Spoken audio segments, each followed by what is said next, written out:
بسم اللہ الرحمن الرحیم۔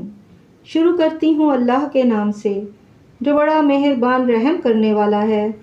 ساری تعریفیں اللہ ہی کے لیے ہیں جو تمام مخلوقات کا پروردگار ہے۔ آج کا واقعہ حضرت ذوالنون رحمۃ اللہ علیہ جو مشہور اکابر صوفیہ کرام میں سے ہیں فرماتے ہیں کہ میں ایک جنگل میں جا رہا تھا، مجھے ایک نوجوان نظر پڑا جس کے چہرے پر داڑھی کی 2 لکیریں تھیں، یعنی نکلنی ہی شروع ہوئی تھی۔ مجھے دیکھ کر اس کے بدن میں کپکپی آ گئی اور چہرہ زرد ہو گیا اور مجھ سے بھاگنے لگا۔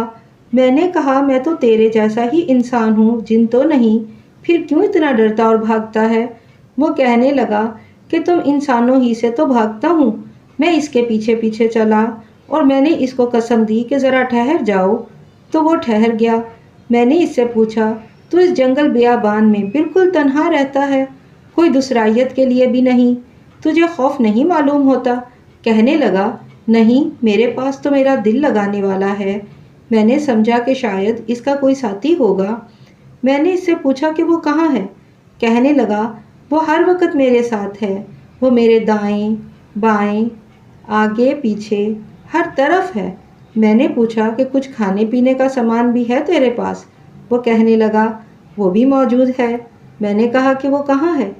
تو اس پر کہنے لگا جس نے میری ماں کے پیٹ میں مجھے روزی دی، اسی نے میری بڑی عمر میں بھی میری روزی کی ذمہ داری لے رکھی ہے۔ میں نے کہا کھانے پینے کے لیے کچھ تو آخر چاہیے، اس سے رات کو تہجد میں کھڑے ہونے کی قوت پیدا ہوتی ہے، دن کے روزے رکھنے میں مدد ملتی ہے اور اللہ کی عبادت بھی اچھی طرح سے ہو سکتی ہے۔ میں نے کھانے پینے کی ضرورت پر ذرا زیادہ زور دیا تو اس نے چند اشعار پڑھے جن کا ترجمہ یہ ہے: اللہ کے ولی کے لیے کسی گھر کی ضرورت نہیں، وہ ہرگز اس کو گوارا نہیں کرتا کہ اس کی کوئی جائیداد ہو۔ وہ جب جنگل سے پہاڑ کی طرف چل دیتا ہے تو وہ جنگل اس کی جدائی سے روتا ہے۔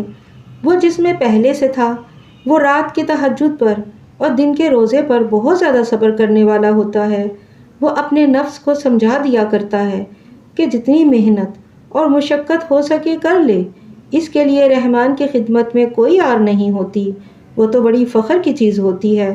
وہ جب اپنے رب سے باتیں کیا کرتا ہے تو اس کی آنکھ سے آنسو بہا کرتے ہیں اور وہ یہ کہا کرتا ہے کہ یا اللہ، میرا دل اڑا جا رہا ہے، اس کی تو خبر لے، اور یوں کہتا ہے کہ یا اللہ، مجھے نہ تو جنت میں یاقوت کا گھر چاہیے جس میں حوریں رہتی ہوں، اور نہ مجھے جنت عدن کی خواہش ہے، اور نہ جنت کے پھلوں کی آرزو۔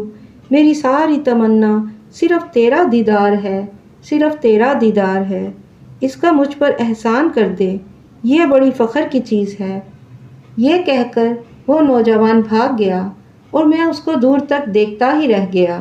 ناظرین، توکل کا منتہا تو یہی ہے جو اس واقعے سے ظاہر ہوتا ہے، اور اس کے کمال پر پہنچنے کی سعی یا کم سے کم تمنا تو ہونی ہی چاہیے۔ امید ہے کہ آپ کو واقعہ پسند آیا ہوگا۔ میرے چینل کو سبسکرائب کریں، لائک کریں۔ اللہ حافظ۔